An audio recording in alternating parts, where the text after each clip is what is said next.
She's just a girl and she's on fire. Hotter than she wants to be. Uh, Episode 9. Yes, that's what we're on. Okay. Alrighty, guys. I'm Morthadon, and I'm here to bring you Shield Hero Episode 9. I am sorry for the delayed release. I decided that on Thanksgiving I wasn't going to record, mainly because when I got home I was extremely tired. I've been trying to fix my sleeping schedule and it's been a whole mess ordeal, and I haven't slept much recently and all that. But I decided that I would record today. We're getting it out a day late instead of just putting it off for the whole week. So, but yeah, I apologize for breaking the schedule, and I didn't really upload a video to say that I'm doing that and such, so it's a thing. Anyways, we're going to be watching Shield Hero Episode 9 and getting that out for you guys just one day late, I believe. As long as everything goes okay, yeah. So yeah, guys, what happened last time, which I didn't plan ahead and think about, so shoot. Sometimes I have a really bad memory. It wasn't the plant episode. I just need to remember one thing and I'll remember the whole episode.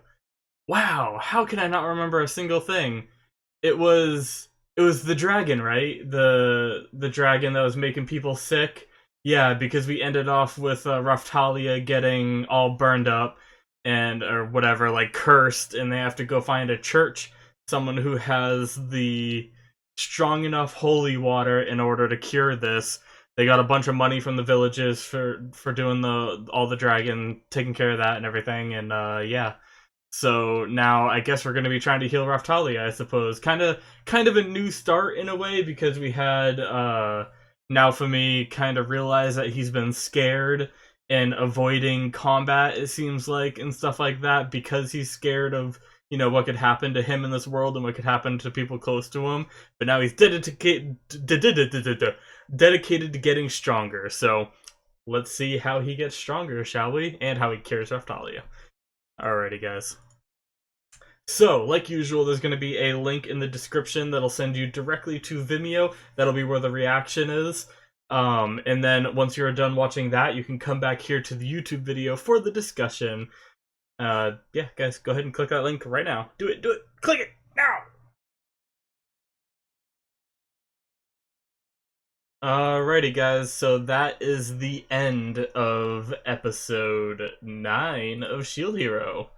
That was a good one, guys. That was a good one. We had a new character show up, Melty. Yeah, I kind of pieced it together fairly quickly, just because, in a lot of shows, they have siblings have similar names, and then, first I thought, right as the character said it, I was about to say that she's well dressed, and then the character said it, and I was like, yeah. And then her name was Melty, and I was like, we like, they mentioned that she's probably royalty or like a noble's daughter or something. But I was like, well, it's a noble, or it's a high class citizen named Melty when we have another princess named Miney and stuff like that. So I don't know. I just managed to piece that together, and it was right. So that's cool. So she ended up being the princess. She's first in line to the throne. Uh, so that's cool. I like that. So I was gonna say maybe Miney's personality is so garbage because she wasn't first in line for the throne, but it sounds like her personality was garbage before she, got removed from being first in line, because that seems to be the reason why she got removed. And then, I mean, maybe it's gotten worse or something since then. I don't know. Maybe that's why she's sucking up to the hero that she thinks is going to be the strongest, try to get in good graces or something, or I don't know. I have no idea. But I had another thought just a second ago. I was thinking, what if one of the heroes, what if one of the heroes is destined to become royalty in a sense? Like, what if like there's almost a winner at the end of this where there's one of the heroes is deemed like to be more fit in this world and they have to marry one of the princesses or something, and like maybe the hero gets to pick which one. I don't know, it's a crazy theory, it's most likely wrong, but if like the hero that wins has to choose, and that's why Miney is getting so close with Motoyasu, because she probably finds him handsome, and then also she probably thinks that he's the strongest. Maybe, I'm not sure. Maybe the spear hero was the one that won the last time, or something like that. I don't know. But and then she's trying to suck up to him, and then trying to talk down to the other ones and ruin their reputation. Although she's only doing it to the shield hero, so I don't know.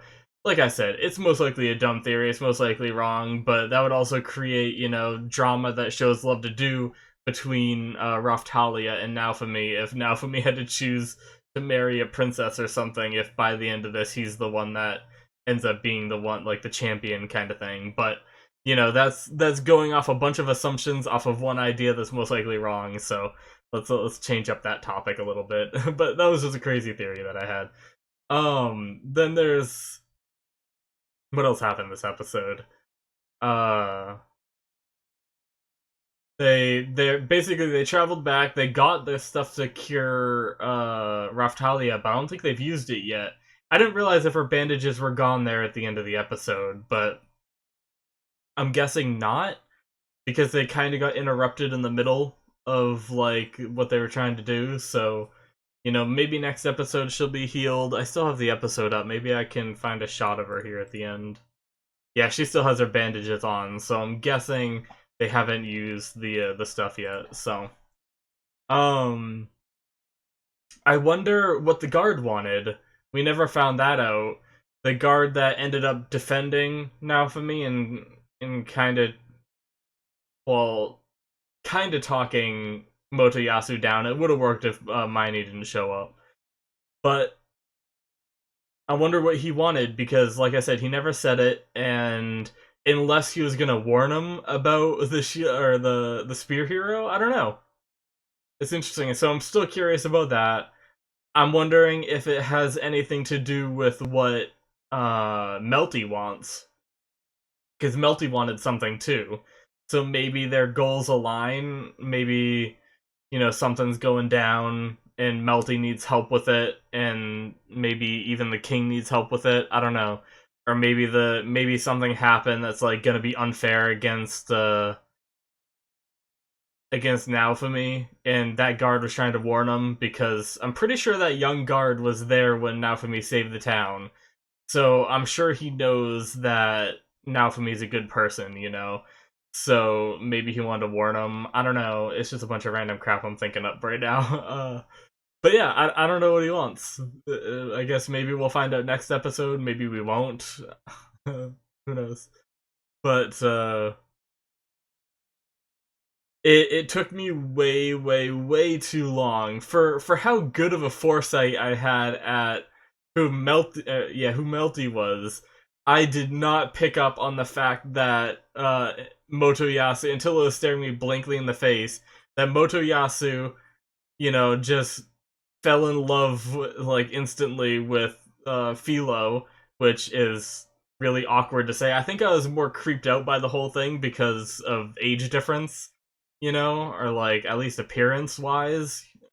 But because obviously Philo ages a bit differently, but she still, looks like a kid, so it's kind of weird that he's so obsessed with her. Which is why I was saying during the episode that Motoyasu is now being more creepy and more of a bad person than Naofumi ever was, ever even was accused of.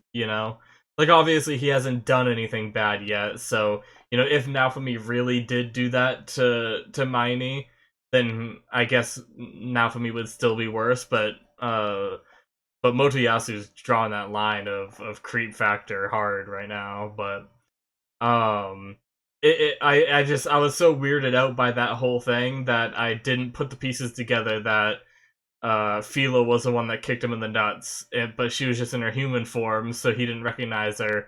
But then he started talking crap about, the fat bird, and Philo got pissed and just kicked him in the nuts again. That was great. I love that.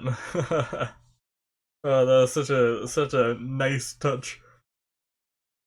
It's kind of like, this guy's weird. This kind of needs to stop. Like, what's going on here? Like, why is this happening? And then, that whole scene happened with him getting kicked, and it was just like, I felt like I got my just desserts. But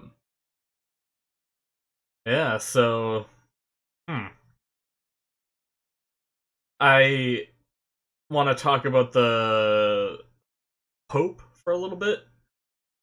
I feel like I can't trust him. He has that, like, that character that always smiles and you never can trust him? That's what the Pope feels like. And the only time he didn't smile was when his nun, like, did something wrong.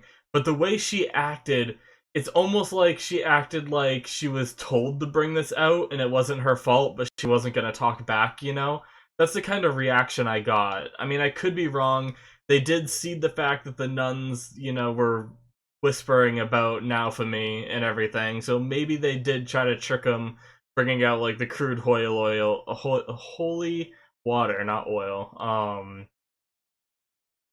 And I don't know, so it could go either way, but I definitely feel like the Pope is probably playing it more now.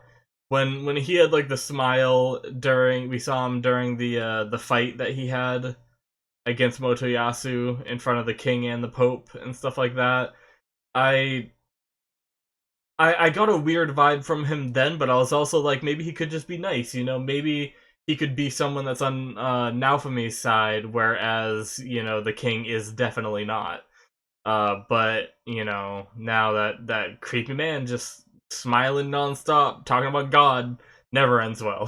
So I definitely think he's up to something. I even think that he could have set the nun. I said it during the episode, but he might have set the nun up to bring out a crude potion for him to yell at her and gain the trust and be like, oh, this guy's nice, kind of thing. Obviously, I could be wrong. He could just be a god-loving, nice pope, but when is that ever the case in a show like this?